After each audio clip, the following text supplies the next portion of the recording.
Today, we become legends. Here's your quick, no-nonsense guide to counter-building in SMITE 2. First up, we have anti-healing, which if you've been keeping up with SMITE 2 lately, you'll know that traditional anti-heal that actively reduces enemy healing no longer exists. However, there are still a small handful of healing counter items that give some benefit to you when enemies heal near you. First up is Brawler's Beatstick, which gives you additional procs if you are hit first from out of combat, or additional strength if you hit first from out of combat. However, if an enemy god heals from an ability while near you, you instantly gain both of these effects, making the item a very effective stat stick for bruisers or assassins that want a bit of physical protection when you're playing against healers. Next we have Contagion, which is anti-lifesteal. When damaged by enemies, you apply a stack of Contagion to them and can consume these stacks by hitting a basic attack or hard CC to do a burst of AoE damage around the target. Like Brawlers though, this is more effective versus lifesteal. Whenever an enemy lifesteals 100 health from you, you instantly apply 5 stacks of Contagion to that enemy. So this is a very effective option against enemies that are building into heavy lifesteal. Moving on though, anti-shield was unaffected by the anti-heal changes and still works to actively reduce shields applied to enemies. This is a bit more niche as less gods and items apply shields compared to healing, but these items can still be very valuable against certain picks like Odin or Yamoja, or certain items like Pribwin or Phantom Shell. Linnean Bow lost its anti-heal effect with the changes, but did not lose its anti-shield effect. The active component of this item instantly breaks 50% of applied shields on the enemy and hits 3 times. For the most part, their shield will be gone after just one hit of this due to damage anyway though. Shield Splitter is another active option for this and is generally a bit better at that job than Linnean Bow is. It reduces enemy shields by 65% on hit and also gives you a shield equal to the amount reduced, which is pretty nice. It's also on a lower cooldown than Linnean Bow, so it's available more often when you need it, and you can actually get some benefit yourself when using this.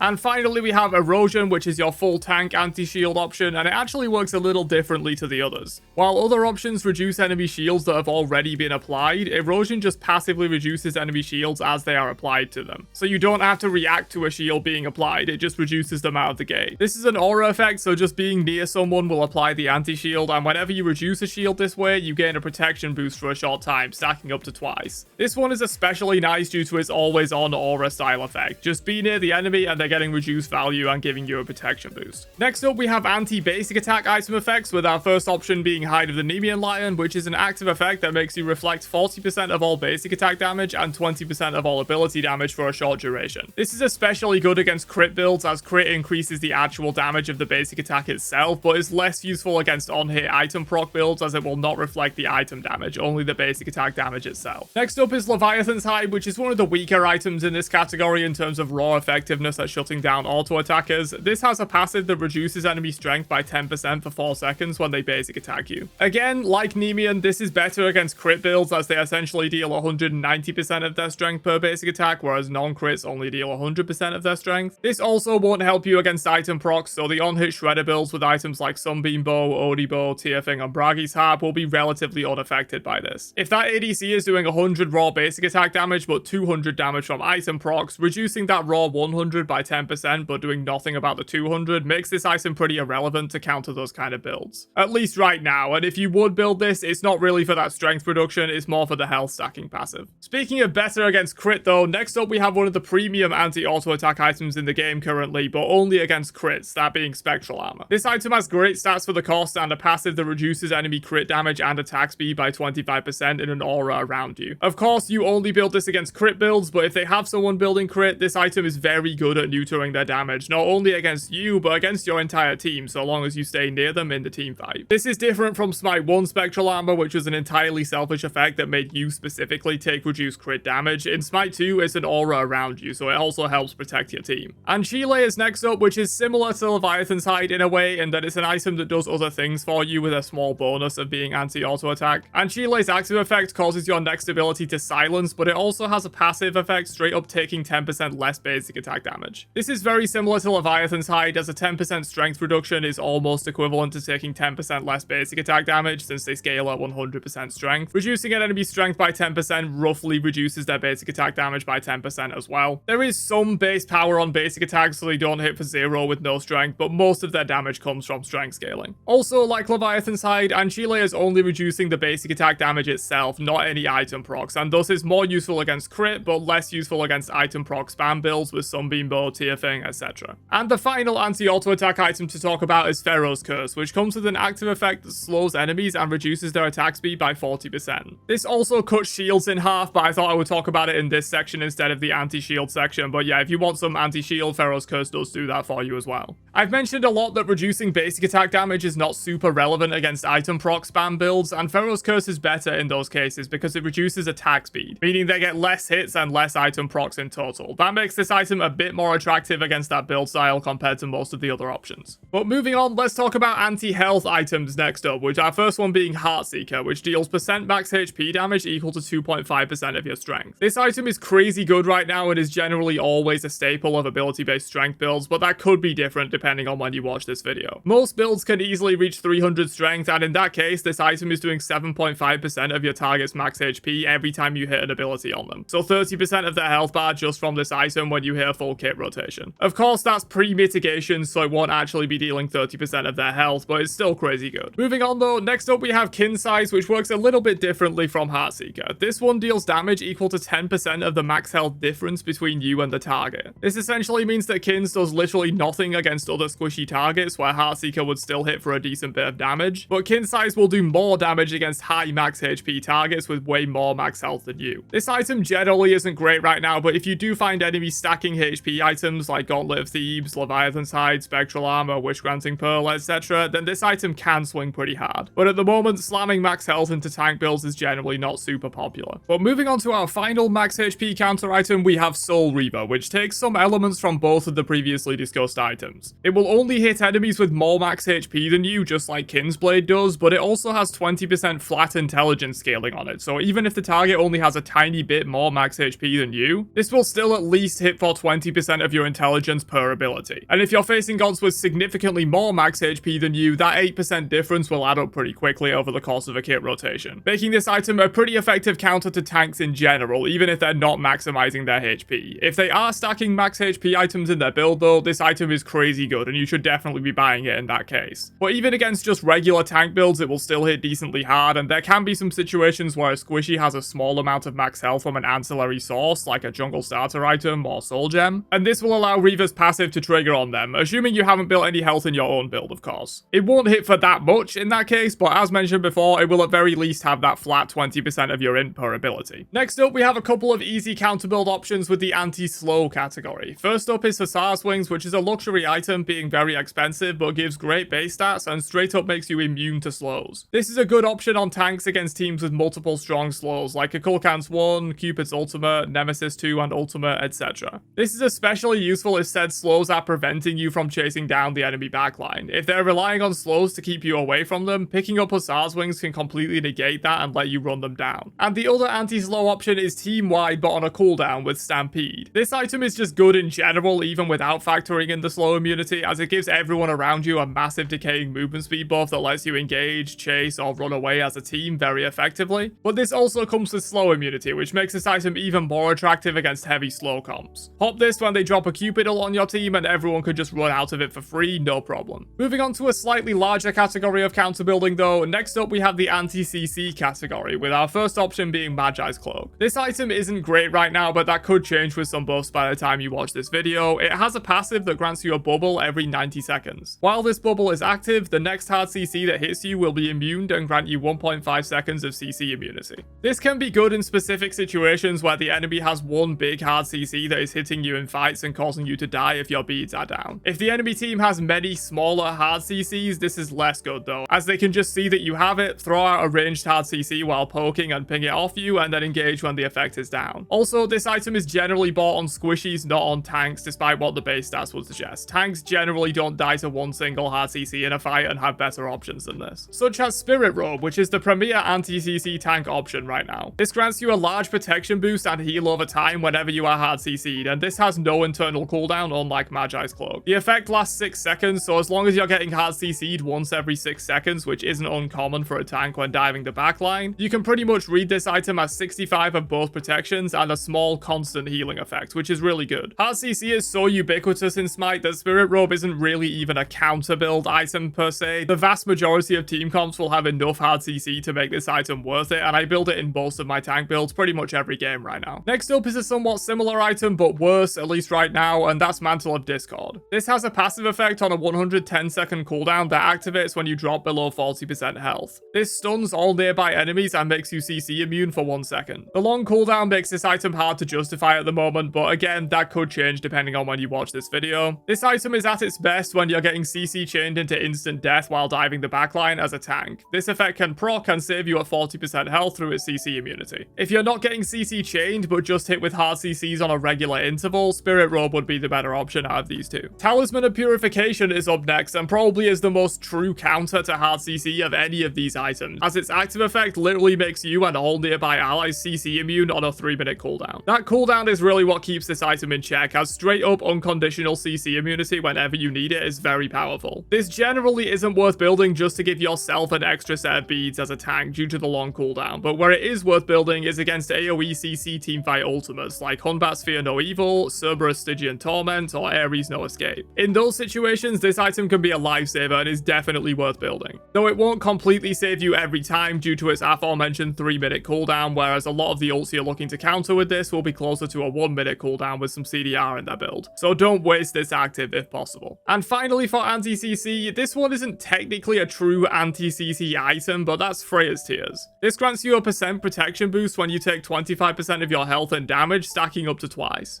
It doesn't directly proc off of being CC'd, but a lot of the time, if you're a tank and taking a quarter or half of your health in a short amount of time, it's probably because you're being locked down by CC. So I sort of put this item in the same bucket as Spirit Robe. Of course, it still gives value without being hard CC'd, but it often serves the purpose of anti-CC, since the main way a tank dies in a team fight is being locked down by CC. And this item gives you a big protection boost similar to Spirit Robe that can help you survive until you're un-CC'd. But there you go, just a brief overview of the various categories of counter items that exist in Smite 2 and generally when you should build them. Some of these are more niche than others, but all of these have specific cases where they're substantially better based on the enemy team composition or item builds. Hopefully this was useful for you, and if you have any questions then leave them down below and I'll try to get to as many as I can. I'll catch you guys in another one later on. Have a great day, and peace out, you nerds.